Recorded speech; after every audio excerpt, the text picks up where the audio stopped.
আসসালামু আলাইকুম ভাইরা, আসসালামু আলাইকুম।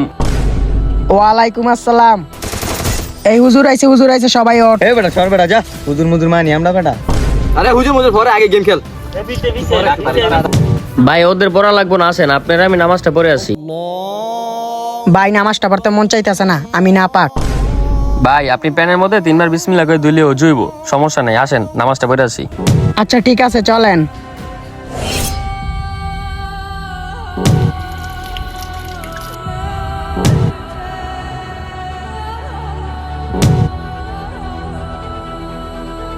আজকে নামাজটা পড়া মনটা পাতলা লাগতাছে।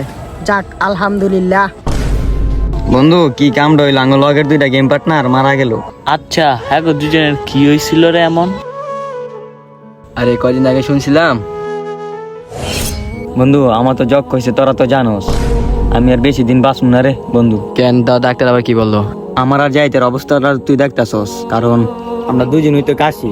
এখন ডাক্তারের কাছে পরীক্ষা করছিলাম, তারপর ডাক্তারে বললো আমাদের জগ কইছে। মানে বন্ধু ডাক্তারে বলছে আমি আর যাইতে বেশি দিন বাঁচব না রে। তোর লাগে বন্ধু কথাটা শেয়ার করলাম, তুই কাউকে বলিস না। ও আচ্ছা আচ্ছা, এই কাহিনী দিলে ওই যে আঙ্গর একটা বারো কইলো না, ওর যে এত বড় সমস্যা হয়েছে ওইটা তো আমরা বুঝি নাই রে। ওই আঙ্গর সাথে গেম খেলছিল সময় অনেক কাজ ছিল, আমরা বুঝতে পারিনি রে। কি রে ভাই, কি শুরু করছে? ভালো করে খেল। আচ্ছা যাক, ওরা যেহেতু মারা গেছে, যতই হোক ওরা আঙ্গ বন্ধু ছিল। আয় ওকে কবরটা জিয়ারত করে আসি। জীবনে আর কিছু করছি আর না করছি, ওদের জন্য কবরে যে দোয়া তো করতাম।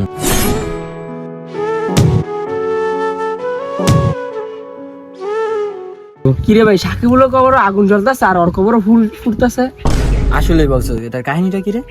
কাহিনী শুনতে চাস? তাহলে শোন। কিছুদিন আগে আল্লাহর ফেরেশতা তোদের কাছে গিয়েছিল, আর তোরা ফ্রি ফায়ার গেম খেলার সময় তোদেরকে নামাজের কথা বলা হয়েছিল, কিন্তু তোরা কেউ নামাজের জন্য রাজি হত না, শুধু এই জাহিদি নামাজের জন্য রাজি হয়েছিল।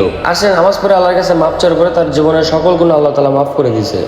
আরে সাকিবুলের কবরে আগুন, কারণ সে গেম খেলার লিপ্ত ছিল, তার নামাজের কোনো খবরই ছিল না, এবং তাকে আল্লাহর ফেরেশতা নামাজের কথা বলার পরেও সে ডাইরেক্ট বলে দিয়েছে যে আমি নামাজ পড়বো না। চল এখন থেকে আঙ্গ 5 ওয়াক্ত নামাজ পড়তে হইব রে। আমরা তো হাগো মতো আঙ্গ কবরে আগুন জ্বলবো। আয় আজকে থেকে গেম খেলা বাদ দিয়ে 5 ওয়াক্ত নামাজ পড়বো। আসক তো নামাজ পড়বো, আল্লাহর কাছে আঙ্গ সব গুলো মাপতাম। ঠিক বলছো। আল্লাহর রাসূল বলে আজকের দিনে একটা আহাম ইবাদত আছে, সুতরাং এত দামি আমল যে করতে যাবি, দামটা কিরকম? لله رب العالمين العاقبة للمتقين والصلاة والسلام على سيدنا যাক ওগুলোকে দোয়া পড়াইলাম মসজিদে, ওগুলোকে তা আবারও করে ব্যবস্থা করলাম। কি রে, এই জিনিসটা ভালো হইছে না? হরে বন্ধু, আজকে নামাজটা পড়ে মনটা ভালো লাগতেছে। হ্যাঁ হ্যাঁ, এখন থেকে 5 ওয়াক্ত নামাজ পড়বো ইনশাআল্লাহ। তো বন্ধুরা, আমাদের ভিডিওটা কেমন লাগছে অবশ্যই জানাবেন, আর ভিডিওটা ভালো লাগলে আমাদের চ্যানেলটাকে সাবস্ক্রাইব করে দিবেন।